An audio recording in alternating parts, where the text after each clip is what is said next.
This is the second part to a video I published a couple of months ago where I established the parallel between Spinoza's thoughts and Einstein's theory. Spinoza's thoughts being that in our universe there is one infinite substance which has infinite attributes, out of which only two attributes are available to us humans, which are the attribute of thought and the attribute of extension, physical matters.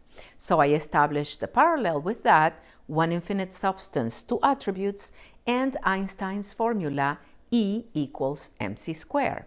And then I gave my own theory about the third attribute, because Spinoza talks about the attribute of thought, then he talks about the attribute of extension or physical matters, and then he devotes a long portion of his book to talk about affects or emotions. So I described that as the third attribute. And then I added it to Einstein's formula.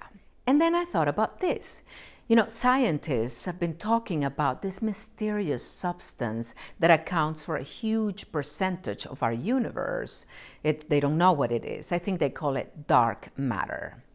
And I connected that with something that Jesus said when he said, "By their fruits you will recognize them, or by their fruits you will get to know them."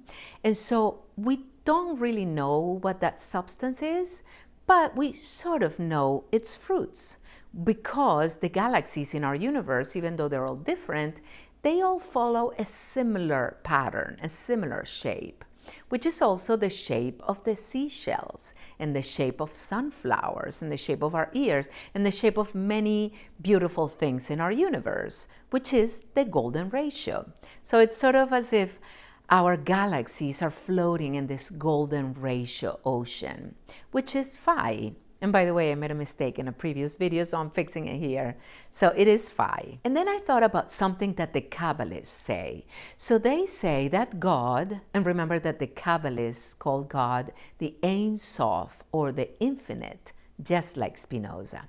So they say that the Ein Sof created our physical universe with a certain type of energy. And in the tree of life, that energy is called Hesed. And in that context, Hesed symbolizes something like benevolence or mercy. It's an expansive energy, an energy of giving and giving of itself. And so they say that it is with that energy, with Hesed, that the Ein Sof created our universe. But we don't have to wonder if that is or isn't true, because scientists have told us that our universe is constantly expanding, and it's expanding exponentially. So it's still being created and recreated with Hesed, with that benevolent energy. So it is as if the Ein Sof is pouring its breath into our universe. It is the Ein Sof's influx that sustains our universe. So before, when I added the third attribute to Einstein's formula, and the third attribute being affects, and the most adequate affect being love, when I added that third attribute to Einstein's formula, it looked something like this. E equals mc squared times love.